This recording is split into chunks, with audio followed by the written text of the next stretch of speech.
السلام علیکم ناظرین، آپ دیکھ رہے ہیں اسپیشل ٹاک اور میں ہوں سیف الرحمان۔ ناظرین، پاکستان ٹیلی ویژن پر ایک ڈرامہ دکھایا جا رہا ہے ارطغرل الغازی۔ ارطغرل الغازی پاکستان میں ترکی سے بھی زیادہ مقبول ہوا ہے۔ ارطغرل الغازی ہے کون اور اس کا تاریخ میں کیا کریکٹر ہے، اسی بارے میں آپ کو میں اس ویڈیو میں بتاؤں گا۔ ناظرین، یہ 13ویں صدی کا کریکٹر ہے، جب 13ویں صدی میں چنگیز خان کی قیادت میں منگولیا سے نکلنے والے منگول حملے کر رہے تھے، تو انہوں نے چین پر بھی حملے کیے، یورپینز پر بھی حملے کیے اور بہت سے علاقوں کو انہوں نے تباہ بھی کر دیا۔ اسی طرح وہ جب تباہی مچاتے رہے، وہ خوازم تک پہنچ گئے۔ جب وہ خوازم تک پہنچے تو انہوں نے خوازم کی ایک بہت بڑی سلطنت کو تباہ کر دیا۔ جب وہ خوازم کی سلطنت تباہ ہوئی تو وہاں سے ایک قبیلہ بھاگا تھا، اس قبیلے کا نام تھا کائی قبیلہ، اور اس قبیلے کے سردار تھے سلیمان شاہ۔ سلیمان شاہ کے 4 بیٹے تھے، جو تیسرے نمبر والا بیٹا تھا اس کا نام تھا ارطغرل الغازی، اور یہ ڈرامہ اسی پر بنا گیا ہے۔ جب یہ قبیلہ بھاگ رہا تھا تو یہ دریائے فرات پر پہنچے، تو دریائے فرات کو کراس کرتے ہوئے اس قبیلے کے سردار سلیمان شاہ دریا میں ڈوب کر ہلاک ہو گئے۔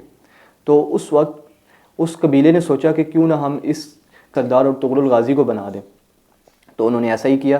ارطغرل الغازی کو اس قبیلے کا سردار بنا دیا گیا، اور ارطغرل الغازی پھر اس طرح سردار بننے کے بعد وہ اپنے بھائی کو لے کر ترکی کے بہت سے شہروں میں سفر کیا کرتا تھا، اور اسی طرح وہ ایک دن سفر کر رہا تھا تو وہ القلع کے مقام پر پہنچا۔ تو جہاں القلع میں پہنچا تو اس نے دیکھا کہ جنگل میں 2 فوجیں لڑ رہی ہیں۔ جب 2 فوجیں کو لڑتے ہیں اس نے دیکھا تو اس میں ایک فوج تھی سلطان علاء الدین کے، جو ترکی کے سلطان تھے، اور دوسری فوج تھی تتاریوں کی۔ سلطان علاء الدین تو اس وقت وہ جنگ ہار رہا تھا، لیکن جب انہوں نے دیکھا کہ تتاری ہیں دوسری سائڈ پر، تو ان کو تتاریوں پر بہت غصہ تھا، تو انہوں نے سلطان علاء الدین کا ساتھ دے دیا۔ تو اس طرح سلطان علاء الدین ہاری ہوئی جنگ کو جیت گیا، اور سلطان علاء الدین ان کو پھر اپنے ساتھ لے گیا، اور اس نے کہا کہ آپ آئیں میرے ساتھ، اور میرے علاقے، انہوں نے کوئی علاقہ دے دیا اور ان کو کہا کہ وہاں کا آپ سردار بن جائیں۔ یہ وہاں کے سردار بن گئے، اور ان کو کہا کہ آپ وہاں پہ میرے دشمنوں کے جو میرے دشمن آئیں گے مجھ سے لڑنے کے لیے، آپ میری مدد کریں ان کو اس جنگ میں۔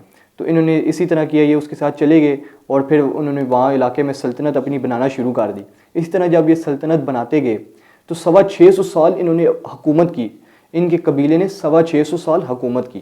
اور جب 650 سال حکومت کے بعد پہلی جنگ عظیم آئی، تو پہلی جنگ عظیم میں اپنے علاقے فتح کرتا گیا اور اس نے اپنی سلطنت بناتا گیا۔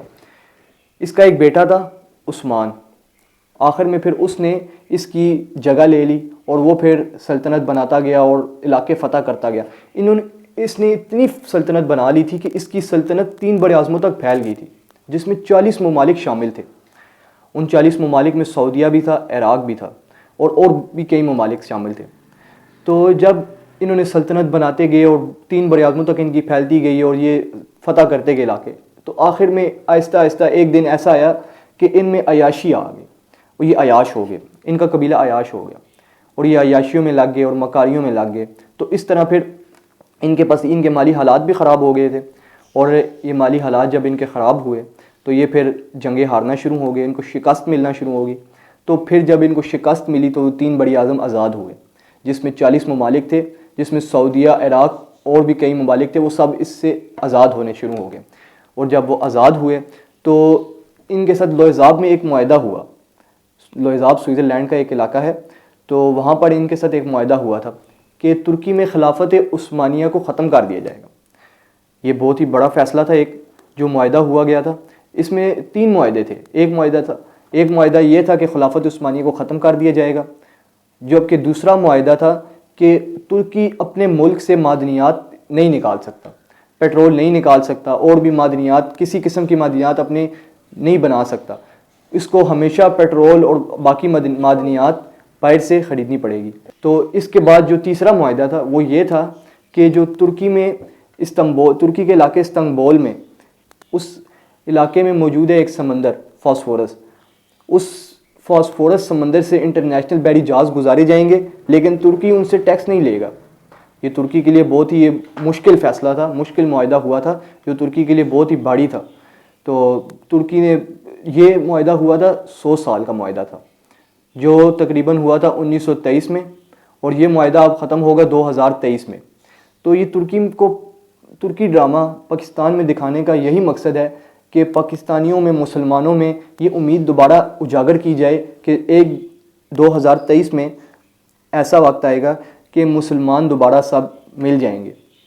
جب یہ خلافت عثمانیہ ختم کی جا رہی تھی ترکی سے، تو کسی مسلمان ممالک نے ترکی کا ساتھ نہیں دیا تھا. اس وقت بڑے صغیر میں سے مسلمان گئے تھے اور انہوں نے جا کر خلافت عثمانیہ کا ساتھ دیا تھا اور ترکی میں وہ جا کر ان کے لیے جنگ لڑے تھے, خلافت عثمانیہ کے لیے جنگ لڑے تھے اور اس وقت مسلمان شہید بھی ہوئے تھے. تو ان مسلمانوں کی آج بھی ترکی میں قبریں موجود ہیں. یہی وجہ ہے کہ ترکی آج پاکستانیوں سے اتنی محبت کرتا ہے. امید ہے کہ آپ کو میری ویڈیو پسند آئی ہوگی. اس کے میرا یوٹیوب چینل سبسکرائب کرنا مت بھولیے گا اور میری ویڈیو کو آگے شیئر کیے گا. اگلی ویڈیو کے لیے خدا حافظ.